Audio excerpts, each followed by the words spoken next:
it happen. Throw it end zone. Likely to be down. Yes! Touchdown! What a play! Isaiah Likely! Going for two and the win. Let's make sure. Oh, very close. Is there enough to overturn? Oh, that's on. That's on the line, isn't it? That's a toe.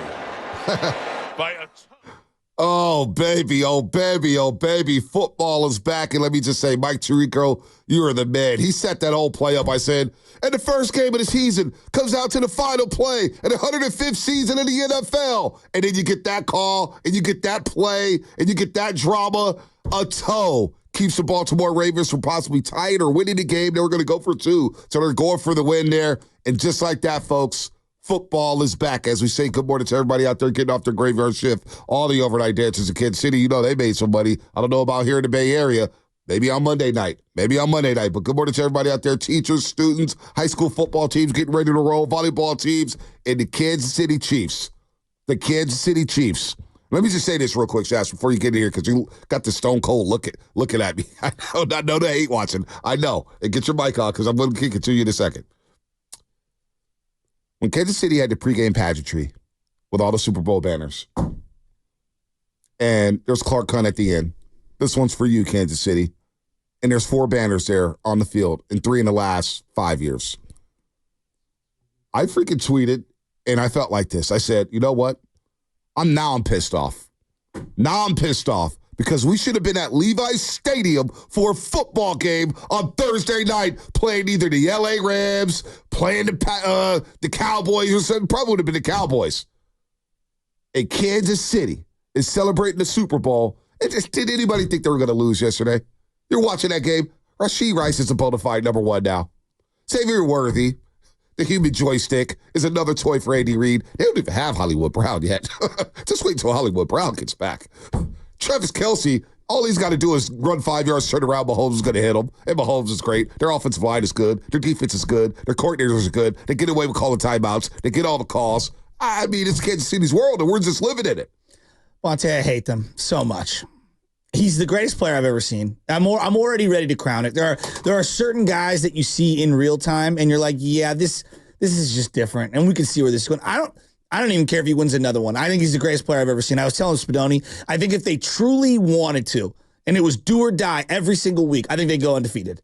That's how good I think he is, and how good I think they are. They've got an unbelievable, iconic OG stadium that I'm jealous of. Arrowhead Stadium. It's one of the loudest, coolest venues ever. It looks amazing. I can't wait to go there. Their grass looks incredible. Yep. I'm envious of their grass, okay? I'm not joking. He's not talking about the stuff you smoke, folks. They've got a defensive player in Chris Jones who literally is like, oh, your left guard's garbage? Yeah, I'm going to line up over him. Next play. Let me see if this right guard's any good. Let me line up over him. No, you get out of my way. I'm going to line up right over here. He's an all-time player. Complete badass. They lose Snead. Basically trade him away to Tennessee. They're like, yeah, we got some other guy you've never heard of, and he's going to be sticky man coverage all day. Jaylen Watson. Right? Sticky man. And then they got 3 linebackers Trent that I think... McDuffie, by the way. Trent McDuffie's pretty damn good. No, McDuffie's outstanding. They've got 3 linebackers that no one's going to talk about. Bolton, Karlaftis, and Chenault, who just run around and thump people. Just great players. Relentless pursuit. And they're going up against a guy in Lamar Jackson, poor Lamar, and like... Let me lay this out. James Harden and Chris Paul were much more unlikable than what Lamar is. Yeah. But there's this poor guy element to Lamar. I'm watching one of the greatest players I've ever seen. And the gap between him and Mahomes could not be farther. And he's amazing on a field of Adonises, okay? No, but he looks like a varsity player going up against a bunch of 8th graders, doesn't he? I mean, he does. I mean, he can't hit the right side of a barn sometimes, accuracy. Yeah, I know. But that team's going to win 11 or 12 games. Baltimore's really good. I know. Really good. I mean, maybe they win some playoff games if Mahomes isn't around. They're a really good team. Mahomes and that offense, and this goes back to the weapons, and I know I'm laying this out. Rashee Rice looked incredible on slants. He's a bona fide number 1. And now I get why Diamond Lenore was begging the defensive coordinator to line up against him exclusively in the slot. Like, He was their guy. Last year was the year to beat them. They had no outside threat. And now they got Xavier Worthy. He only made a couple plays, and they're both touchdowns yesterday. But you know what? You have to respect his speed. Well, of course. You have to respect his speed. He weighs 130 pounds. If it goes single coverage on him with a safety, he's going to run right by you. Yeah, obviously. They don't. I'm telling you, Shasky, they don't even have Hollywood Brown yet. He's another speed. I know you don't like Hollywood Brown, but he's a damn good player. Juju Smith-Schuster dropped the ball in the end zone. I know. All right, and then they got Noah Gray, who I don't even know if he's any good, but he's great as a 2, and then Kelsey didn't even do anything last night. Pacheco, they found Pacheco in the 7th round. And then I'm looking at their offensive line. They drafted the center a couple of years ago. He looks like a stud. Creed Humphrey out of Oklahoma. He's a baller. They just extended him. They got a left tackle who had like 30 dropbacks last night and like a handful of pressures. Right. And against a defensive line. Joe Thuney, right? Yeah. And he missed the Super Bowl. Remember, he missed the Super Bowl against the 49ers. Ponte. He didn't play. Ponte. They are the Madden team that is favored to win every single game. That, the draft's coming around. Everyone that they get, 9 times out of 10, you're like, yeah, that's going to work. That's going to work because, Andy. And then Andy's sitting on the sideline and he's going over the iPad with they're letting Mahomes. they're letting him call timeouts as his assistant coach. They get away with They called so many illegal formations on Baltimore. And I'm looking at Kansas City. I was like, are they going to call anything? Are they going to call anything? The sad part is that Steve Young was right. Everybody else was right. And look, maybe stuff happens throughout the year. Last year was the year to beat them, though. It was just so the year to beat them was last year. Yeah, and the Niners had them. And it's just, I'm never going to get over it. And the part that drives me nuts is they play a brand of football that I love. And that's the part that as I hate watch them, they are a physical elite defense that is completely underrated with an all-time quarterback who has the greatest pocket feel I've ever seen. We talk about throwing on the run. No one throws on the run better than him. He's like, ding, ding, ding. He's unreal. I hate him. 510 makes a good point. Xfinity Mobile text line. Lamar is Manning to Mahomes is Brady. And I think that's a good call. Now, Manning took a long time to win a ring. Phil Mickelson. I wouldn't call out Lamar winning a ring yet because as he airmails Zay Flowers in the back of the end zone on the play before the last play of the game, he throws an absolute dime to Isaiah Likely. The touchdown play to Isaiah Likely, where he rolls around, he sees Bolton back turn to the play, throws a dime. Likely makes a great catch after runs after catch. He was awesome, an unbelievable play. Lamar was special. Over 100 yards rushing, nearly 300 yards passing. He was unreal, and he was throwing. Basically, he was running screen passes and swing routes the first 3 quarters of the game. It's like, dude, push the ball downfield. But Baltimore, and I was watching this early on, and I was thinking to myself, they always feel like they're a wide receiver short. Always feel like they're a wide receiver short. They've got to get a playmaker quietly. I was texting my boy Harry Bearson yesterday, and I thought I didn't want to put these out in the airways. As we talked about Brandon Ayuk possibly getting traded to Pittsburgh. Thank God they didn't. In Cleveland. It's a playmaker league. It's a playmaker league. But also, I'm a little surprised. And I don't know if maybe it's true, maybe it's not. I don't know. What? But I'm a little surprised that the Baltimore Ravens weren't in on Brandon Ayuk. Well, that's really interesting. You don't think Ayuk would fit perfectly with Lamar and Zay Flowers and Isaiah Likely and Mark Andrews and Derrick Henry? How good is Isaiah Likely? He kicked the Niners' butt. He kicked the Niners' butt. But that's the thing. I'm watching both those teams, and last year was the year to beat Kansas City. But damn, do we forget what Baltimore did to the 49ers on Christmas night? They dismantled them. I didn't want to play Baltimore in the Super Bowl. I know. That's a bad matchup for Kyle the 49ers. Hamilton's so good. Kyle Hamilton was everywhere. Their defensive line was. They got Ojabu from Michigan, he's going to be a stud. The other guy on the other side is going to be a stud. 99 is a monster. How do you say his name? They got Ojabu That's on 99, one side, and then who's the other guy? He changed his name. I don't. That's a D tackle. That's a D tackle. Nabdi. I'll just say Nabdi. I'll say this. That and Roquan Smith is unreal. Sideline to sideline. What happened in Chicago? Well, I don't know. Well, the game I was at in Chicago when Trey Lance was getting popped left or right. Guess who was popping him left or right? Roquan Smith. Oh, he's a monster. And they allowed sideline to sideline. Patrick Queen left in free agency. Odafe Owe. Okay. Number 99. That's number 99. He's sweet. You got David Ojabu from Michigan, who played alongside Aiden Hutchinson. So I got him confused. My bad. Then you got Namdi, number 92 inside, who's a monster. Michael ridiculous. Pierce, number 58, is 350 pounds. Running down running backs and quarterbacks. He's a monster. Those were 2 Titanic teams. 100%. And yet, when you watch that game, I'm thinking to myself, Baltimore's lucky to be in this game. Well, yeah. Because it felt like Kansas City left a lot of food on the table. I hate them so much. But I go back to this. Like, I look at what's the one team that actually can line up across the board with Kansas City. I do think it's the Niners.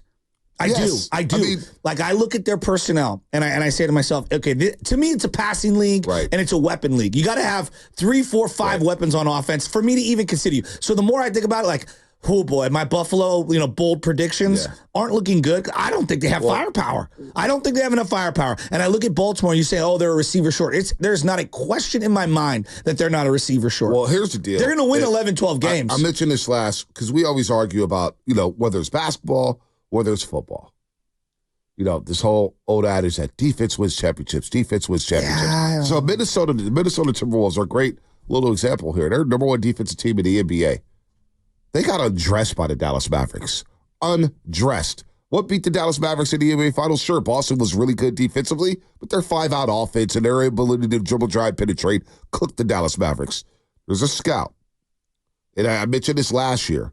A lot of people kind of frowned upon it, but look, in the defense, in the NFL, you need defense. There's no doubt about it. You need to make plays. Stops. You need to make plays. You're not holding teams to 8 points a game. But this scout told me, he goes, Bonte, if you don't have an offense, you've got no shot in today's day and age. I completely agree. And the offense sputtered in the Super Bowl against these same Kansas City Chiefs.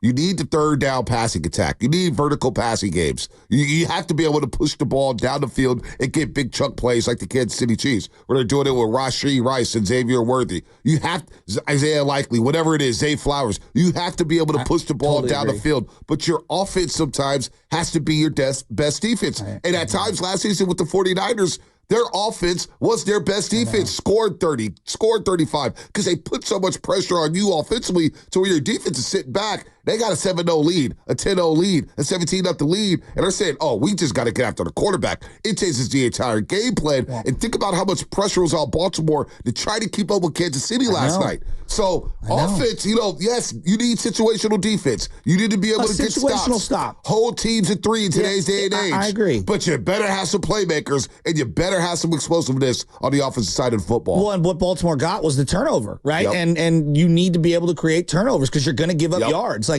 the days of we held them to 140 scrimmage yards, it's just not going to happen. Over. It's just you're going to give up 250 yards of passing. You're going to give up close to 100 yards. Yeah. Teams are going to move the ball left and right. Well, and this goes back to I look at the 49ers and I say to myself, like, all right, everyone like, oh, this is Debo's last year. And he even got asked the question. No, it's not. They need all their weapons. Yeah. They need to be 3 and 4 wide receivers deep in perpetuity, like forever. And you know what we don't have? We don't have a second tight end. And that's an area, and that's how deep you have to be on offense now. Look at Houston. Look at Green Bay, how many wide receivers they have. All of the teams that you consider to be contenders have 5 weapons on offense. Now, the Niners have elite weapons, but like that's how deep you got to go. Because if your guy gets knocked out for 2 or 3 plays, you better have somebody who can get open. You need Jacob Cowley to pop. I agree. You know what? Ricky Pearsall being on the field. Jordan Mason to have a monster year.